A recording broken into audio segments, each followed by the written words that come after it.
Torture పెట్టాడంటే మా అక్కని మా అక్క ఎంత షార్ప్ అని తెలుసు.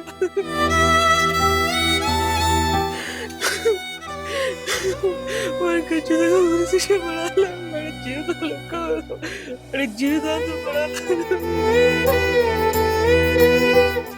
నాకు ఒక్క మాట దాని ముందర ఫోన్ చేసింది, మీకు మీ అక్క గుర్తు ఫోన్ మాట్లాడతా, ఏం చెప్పండి, ఏం లేదు.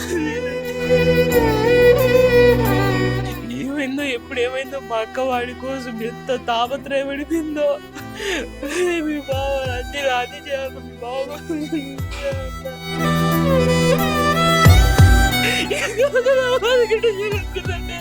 వాడికి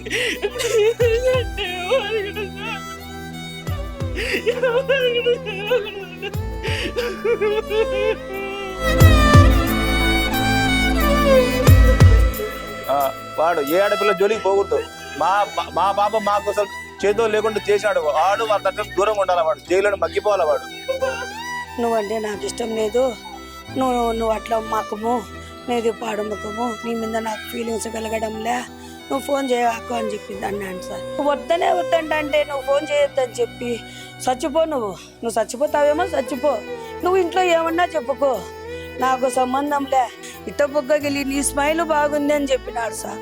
ఇప్పుడు ఆ స్మైల్ బాగలేదంట, నా బిడ్డ బాగలేదంట, వానికి నచ్చలేదంట, నా బిడ్డ మీద వానికి ఫీలింగ్సే రాలేదంట సార్.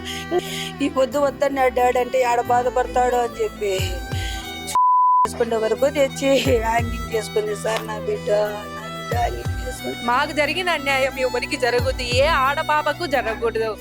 ఆ అబ్బాయి అట్లాంటి చీడపురుగు ఈ సమాజంలో ఉండకూడదు, ఇంకొక పాపకి ఇట్లాంటిది జరగకూడదు నాయన, అది మేము కోరుకుంటాండేది. కడప పటేల్ రోడ్డులో అత్యంత దారుణ ఘటన చోటు చేసుకుందని చెప్పవచ్చు. ఎందుకంటే పెద్దలు ఎంతో సంతోషంగా ఒక వివాహానికి ఏర్పాట్లు చేశారు. ఈ క్రమంలోనే ప్రొద్దుటూరుకు చెందిన షాజహాను, అలాగే కడప పటేల్ రోడ్డుకు చెందిన రెహానా, వీళ్ళిద్దరికీ ఆగస్టులో పెళ్లి జరగబోతోంది. ఈ క్రమంలోనే షాజహాను రెహానాకు నువ్వు అందంగా లేవుండు అని చెప్పి వాట్సాప్లో చాటింగ్ చేయడము, ఆ అమ్మాయిని హరాజ్ చేయడంతో, ఆ అమ్మాయి మెసేజ్లు పెట్టడంతో మనస్తాపానికి చెందిన రెహానా ఆదివారము తన గదిలో ఉన్న విషయం వెలుగులోకి వచ్చింది. కుటుంబ సభ్యులు ఎంతో ఆవేదన వ్యక్తం చేశారు. ఎందుకంటే ఎంతో ఆనందంగా, ఎంతో ఈ పెళ్లి వేడుకలు జరగబోతాయని చెప్పి కుటుంబ సభ్యులు ఎంతో ఆనందంగా ఉండే ఈ క్రమంలో ఓ పక్క రెహానా కూడా ఎంతో సంతోషంగా ఉండే ఈ క్రమంలో ఆ అబ్బాయి ఈ విధంగా హరాజ్ చేయడం పట్ల ఆ అమ్మాయి కుటుంబ సభ్యులు ఎంతో ఆవేదనతో ఉన్నారు. ఒకసారి మనం రెహానా ఇంటి దగ్గర ఉన్నాము, వెళ్ళి అసలు ఏం జరిగిందని చెప్పి కుటుంబ సభ్యులను అడిగి మరింత సమాచారం తెలుసుకునే ప్రయత్నం చేద్దాం. వాడు ఖచ్చితంగా ఉరిశిక్ష పడాలి. వాడి జీవితంలో వాడి జీవితాంతం పడాలి. ఇంకా మా అక్కకి జరిగినట్టు ఎవరు జరగకూడదండి. వాడు ఎంత టార్చర్ పెట్టాడంటే మా అక్క ఎంత షార్ప్ అని తెలుసు. ఎంఎస్సీ బయటకు వచ్చి యూనివర్సిటీలో టాప్ సెకండ్ మా అక్క. అట్లాంటిది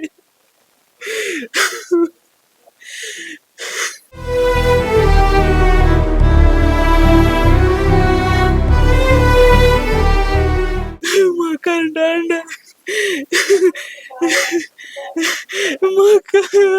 మాకు అంటాడు కానీ మా బావతో వచ్చాడు కాదని అంటాడు కానీ మళ్ళీ ఊరికి లేరా ఎందరో బాగానే చూసుకుంటూ ఆడరా అంటాడు కానీ నేను ఉన్నా మా అక్కను కాపాడుకోండి.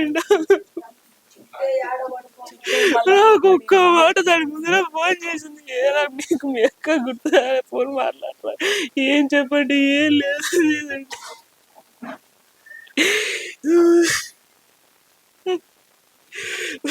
వాడు ఎంత టార్చర్ పెట్టాడంటే వాడు మా అక్కను మా అక్కకు బ్రెయిన్ రాట్ చేసేసాడు. లేదండి చెప్తానండి, ఏందో ఒక 1 month ఉండారండి బాగా ఒక రకంగా మాట్లాడుకుంటా అన్నారండి బాగానే. ఏమైందో ఎప్పుడు ఏమైందో మా అక్క వాడి కోసం ఎంత తాపత్రయపడిపోయిందో. మీ బావ అన్ని రాజీ చేయాలి, మీ బావ ఒక్కసారి గుర్తు రాలేదు అప్పుడు ఒక్కసారి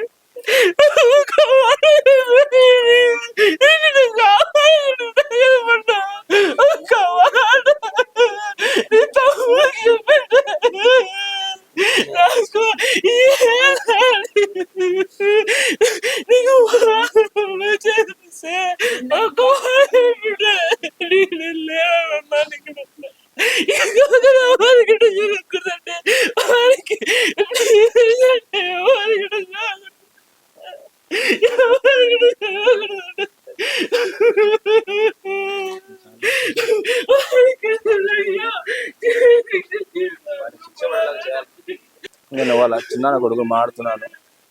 మా చెల్లి ఎంతో మంచిది, గుణవంతురాలు. తల్లిదండ్రులు ఇచ్చిన సంబంధం చేసుకోవాలా, వాళ్ళకి చెడ్డ పేరు తాగుతుందని అది ఎంతో బాగుండేది. చేసుకునే చివరికి వాడు ఇంత అరెస్ట్ చేసి ఫోన్లను టార్చర్ చేసి నా చెల్లెని వాడు చంపేసినాడు. బయటికి రానియకుండా తనను తాను సూసైడ్ చేసుకునేలాగా చేశాడు. వాడు ఎంతో మానసికంగా వేధించాడు. వాడికి శిక్ష పడాలా జీవితంలో. వాడు ఇంకా ఏ ఆడపిల్ల జోలికి పోకుండా వాడికి శిక్ష పడాలా. జీవితాంతం వాడు జైల్లోనే ఉండాలా. వాడు ఏ ఆడపిల్ల జోలికి పోకూడదు. మా పాప మా కోసం చేతో లేకుండా చేశాడు. వాడు వాళ్ళ తరఫున దూరంగా ఉండాలి. వాడు జైల్లోనే మగ్గిపోవాలి. వాడిని గురి శిక్ష పడేలాగా మాకు న్యాయం చేయండి సార్. మనం చూసుకున్నట్టయితే చనిపోయిన అమ్మాయి తమ్ముడు ఓ పక్క ఎంతో బాధపడుతున్నారు కుటుంబ సభ్యులు. మా అక్క ఇంత బాగుంటే ఓ పక్క మా అక్కను వాడు బాగలేదని చెప్పి ఎంత వేధించకపోతే నాకు ఈ శిక్ష పడుతుంది, ఖచ్చితంగా వాడిని శిక్షించాలని చెప్పి ఓ పక్క తమ్ముడు కోరుకుంటున్న పరిస్థితి. పోలీసులను కావచ్చు, మీడియాను కావచ్చు, మాకు న్యాయం చేయాలని చెప్పి ఓ పక్క కుటుంబ సభ్యులు తీవ్ర ఆవేదన వ్యక్తం చేస్తున్న పరిస్థితి. ఓ పక్క ఎంగేజ్మెంట్ అయినప్పటి నుంచి మా అక్కను ఎంతో వేధించేవాడు.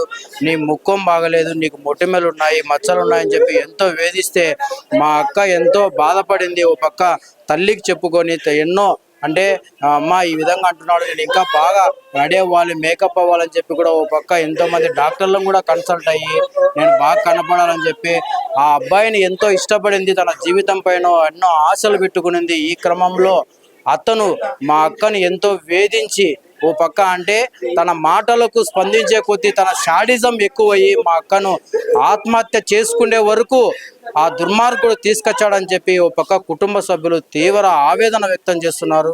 ఓ పక్క ఆమె తల్లి ఉన్నారు, మృతురాలు తల్లి ఉన్నారు. ఆమెను అడిగి కూడా కొంత సమాచారం తెలుసుకునే ప్రయత్నం చేద్దాం మనం. ఎందుకంటే ఇప్పటికే కుటుంబం ఎంతో బాధలో ఉంది జరిగిన ఘటన పట్ల. సరే ఆమెను అడిగి మరింత సమాచారం తెలుసుకున్నాం. అమ్మ, మీకు ఓ పక్క మీ కూతురు ఏం చెప్పేది అంటే ఈ విధంగా ఆత్మహత్య చేసుకోవడానికి గల కారణాలు ఏమన్నా చెప్పిందా? కారణాలు ఏం చెప్పలేదు సార్. హ్యాపీగా నెల రోజుల వరకు అతను బాగా మాట్లాడుతున్నాడు. మాట్లాడినట్టు నటించినాడు. బాగా అంటే ప్రేమ నటించినాడు. బాగా మాట్లాడింటే అది వేరు. ఇది బాగా మాట్లాడినట్టు నటించినాడు. మా అమ్మాయి బాగా మాట్లాడుతాను. రోజు 1 గంట వరకు 3 వరకు కూడా చేస్తాడు. ఏందమ్మా ఏం మాట్లాడాలా ఇంతవరకు కూడా చేస్తాడు. నిద్రపోడు. మాట్లాడమంటా అంటాడు.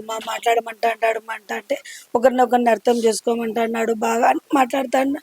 ఒకరికొకరు బాగా చేసుకుంటా బాగా మాట్లాడుకున్నారు సార్. రంజాన్ పండుగ వరకు మేము వాళ్ళకు 4 లక్షలు కట్నం ఇచ్చేసి వచ్చి పండగకు రాండి మా ఇంటికి పిలిచినాము.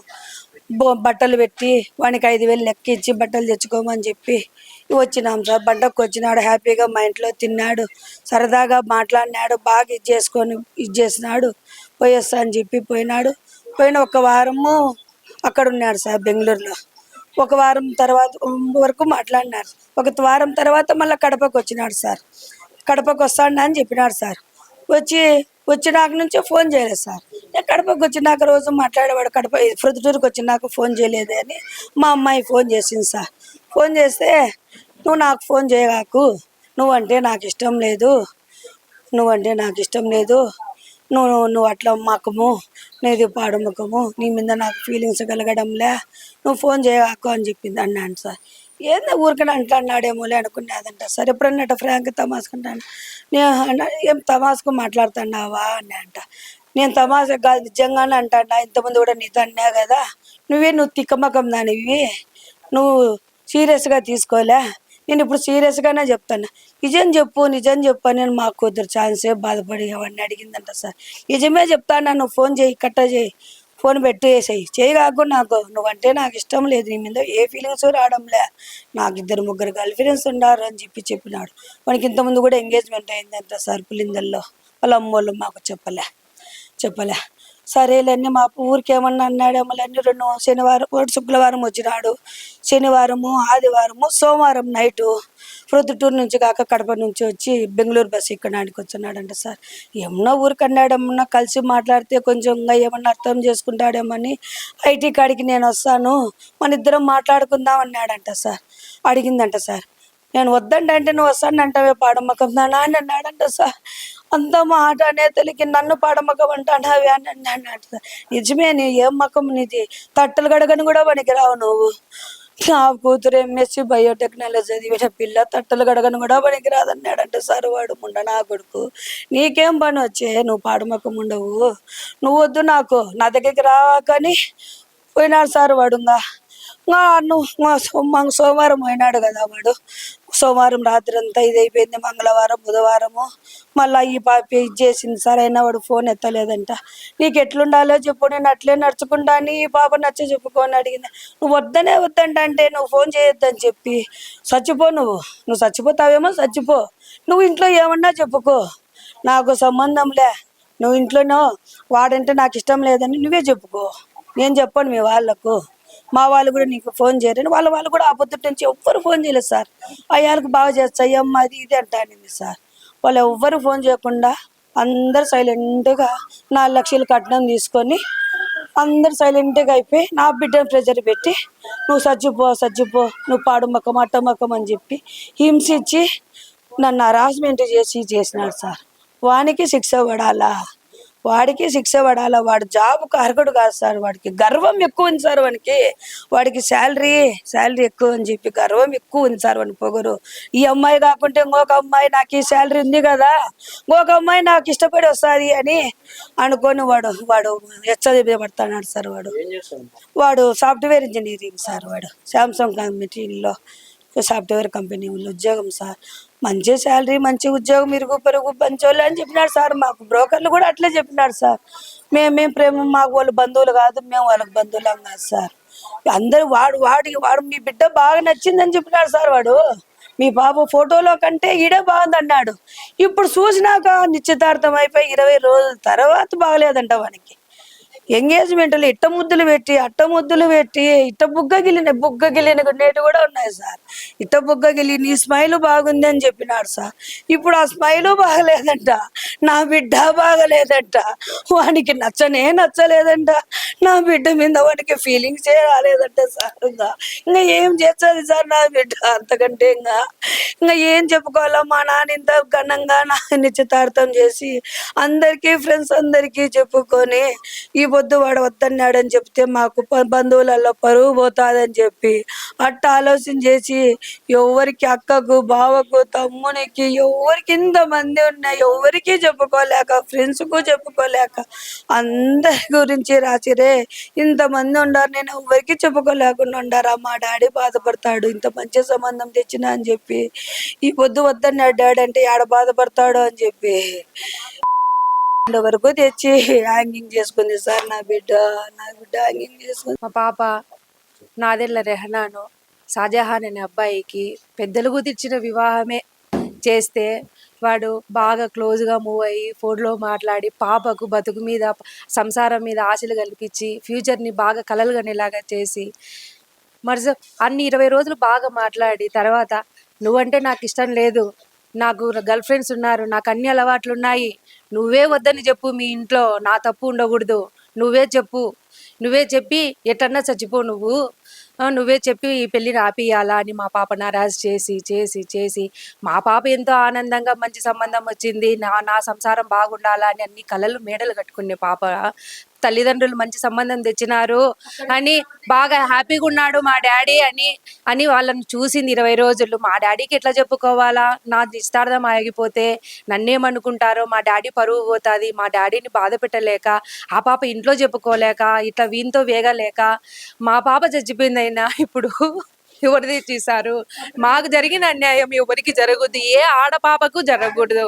ఆ అబ్బాయి అట్లాంటి చీడపురుగు ఈ సమాజంలో ఉండకూడదు, ఇంకొక పాపకి ఇట్లాంటిది జరగకూడదు నాయన, అది మేము కోరుకుంటాండేది.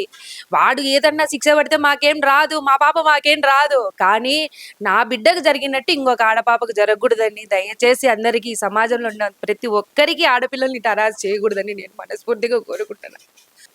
2 వీక్స్కి ఒకసారి బెంగళూరు నుంచి ఇక్కడ వాళ్ళ సొంత ఊరికే వస్తూ ఉంటాడంట. వచ్చిన తర్వాత వీడియో కాల్లో ఆ పాప మామూలుగా అంతకుముందు నార్మల్ కాల్స్లో మాట్లాడేవాడు, మీ ముందు ఇప్పుడు నుంచి వీడియో కాల్ మాట్లాడేవాడంట. వీడియో కాల్ మాట్లాడుతూ ఉండింటే ఇప్పుడు చాలా రోజులు మాట్లాడుతూనే ఉన్నారు. కానీ మరి ఒక రోజు వీడికి ప్రొద్దుటూరుకి వచ్చిన తర్వాత వీడియో కాల్ మాట్లాడుతూ ఉండింటే ఈ పాప వచ్చి ఐ లవ్ యూ అని ఆ అబ్బాయికి చెప్పి నిండింటే నువ్వు నాకు ఇష్టం లేదు అని ముఖాన్ని చెప్పినాడంట. ఆ పాప ఏం ప్రాంక్ చేస్తున్నావా అంటే అబ్బాయి అన్నీ చెప్పేది జస్ట్ ప్రాంక్ జస్ట్ కిడింగ్ అనేవాడంట. అది కూడా ఇట్లనే అన్నాడేమోలే అని అనుకుని నిన్నింది. లేదు నేను సీరియస్గా చెప్తున్నా, నీ ముఖం నాకు చూడబుద్ధి కావడంలే, నీతో మాట్లాడబుద్ధి కావడం లేదు, నీతో మాట్లాడాలంటే నాకు ఎక్సైట్మెంట్ రావడం లేదు, నాకు నువ్వు బోర్ అయిపోయినావు అన్నట్లు మాట్లాడినాడు. వాడు టైం పాస్ చేసినాడు ఈమెతో. అది పాపకు అర్థం కాలే. అమ్మా నాయన తర్వాత అంతా భర్తే అని అనుకునింది. లైఫ్ లాంగ్ వానితోనే బతకాలా అని అనుకుని నిండింది. అన్ని ఆశలు అన్ని మాటలు చెప్పినాడు వాడు. మాతో కూడా ఇట్లా అని చెప్పి నిన్నాడు. అయిన తర్వాత ఆ పాప వారం నుంచి 10 రోజుల నుంచి మాట్లాడడం లేదంట. ఒక వారం రోజు వాళ్ళ అమ్మ వాళ్ళ అక్క వాళ్ళ చెల్లెలు, వీడే పెద్దోడు, వాళ్ళ చెల్లెలు ఫోన్ చేసి, వదినా నువ్వు ఇది నేర్చుకో వదినా, మా అన్నకి ఇది ఇష్టము, మా అన్నకి ఇట్లా వేసుకుంటే ఇష్టము, అట్లా వేసుకుంటే ఇష్టము, మా అన్నకి ఈ కూర అంటే ఇష్టము, ఇట్లా నేర్చుకో అట్లా నేర్చుకో అని చెప్పేవాళ్ళు. మేము వాళ్ళ ఇంటికి వెళ్ళి నిన్నాము. నేను నా తమ్ముడు ఒకసారి పోయేసాము, ఏదో పని ఉండి ప్రొద్దుటూరు పోయి నింటే చూసొద్దాము, ఒకసారి పలకరించొద్దాము అని పోయి నిన్నాము. పోయిన తర్వాత వాళ్ళ కొడుకు గురించి కొంచెం నెగిటివ్గా చెప్పినాడు. అంటే నా కొడుకు నా మాట విన్నాడు, వాడికి నచ్చిందే చేస్తూ ఉంటాడు, వాడు కొంచెం అదొక టైపు మనిషి అని నింటే మేమంతగా అనుకోలేదు. ఎందుకంటే మామూలుగా నాన్నోళ్ళ కొడుకుల మీద కొంచెం నార్మల్గానే అట్లా ఉంటారు కదా, అంటే డాటర్స్ మీద ఉన్నంత ఉండదు కదా అట్లా అనుకున్నాం తప్ప వాళ్ళ నాన్నకు వాళ్ళ అమ్మకు తెలుసు. సూసైడ్ నోట్లో కూడా రాసింది. వాళ్ళ నమ్మకు వాళ్ళ నాయనకు తెలుసంట వీడికి పెళ్ళంటే ఇట్లా ఇష్టం లేదు, వాళ్ళ కొలీగ్స్ అందరూ పెళ్లి చేసుకొని వాళ్ళ పిల్లలందరూ టార్చర్ చేస్తున్నారు, నువ్వు కూడా రేపు నన్ను పెళ్లి చేసుకొని టార్చర్ చేస్తావు అని అనుకుంటున్నాను. వాడు చేయందే పెట్టండి మీ సంసారానికి రాందే వాడు ఎట్ట చెప్తాడు, టార్చర్ చేస్తావు అని అనుకుంటున్నాను, నువ్వు అట్లాంటి దానివే కదా అని అన్నాడు. నేనెందుకు అట్లాంటి దాన్ని, నేను బాగా చూసుకుంటా, రోజు మాట్లాడతాను. ఈ పాప అడిగేదంట, అబ్బాయి అడగకపోయినా తిన్నావా, ఏం తిన్నావు, ఏం చేస్తున్నావు, ఆఫీస్కి వెళ్ళినావా అంటే చెప్పేవాడట. అంతా బాగానే ఉంది. వాళ్ళకి 10 రోజుల తర్వాత ఆ అమ్మాయి నాకు మొన్న సాటర్డే రోజు మేము ఊరికి వచ్చి నిన్నాము, మదనపల్లి దగ్గర మా దంగల్, అక్కడికి పని ఉండి వచ్చి నిన్నాము. నేను బెంగళూరు నుంచి వస్తున్నానని మా అమ్మకు ఫోన్ చేసి నింటే మా చెల్లెలకి రోజు ఫోన్ చేసేవాళ్ళు. నాకు చిన్న పాప ఉంది, ఆ పాపతో వీడియో కాల్ మాట్లాడి పిలిచి నన్ను పండు అని పిలిచమను అని రోజు ఫోన్ చేసి, ఆ పాప ఇప్పుడే చిన్న పాప పండు అని పిలిచమని రోజు ఫోన్ చేసి, ఈరోజు ఎందుకు ఫోన్ చేయలేదు అని చేసి నిన్నాము. చేసింటే ఇట్లా వస్తున్నాను అన్న అని నింటే బెంగళూరుకి ఏ పొద్దు మేము సంవత్సరం అయితే ఉంది బెంగళూరులో షిఫ్ట్ అయ్యి, ఏ పొద్దు రాలా. నేను ఎన్నిసార్లు పిలిచినా కూడా ఆడికొచ్చి ఏం చేస్తావులే ఏముంటావులే అని అనేది.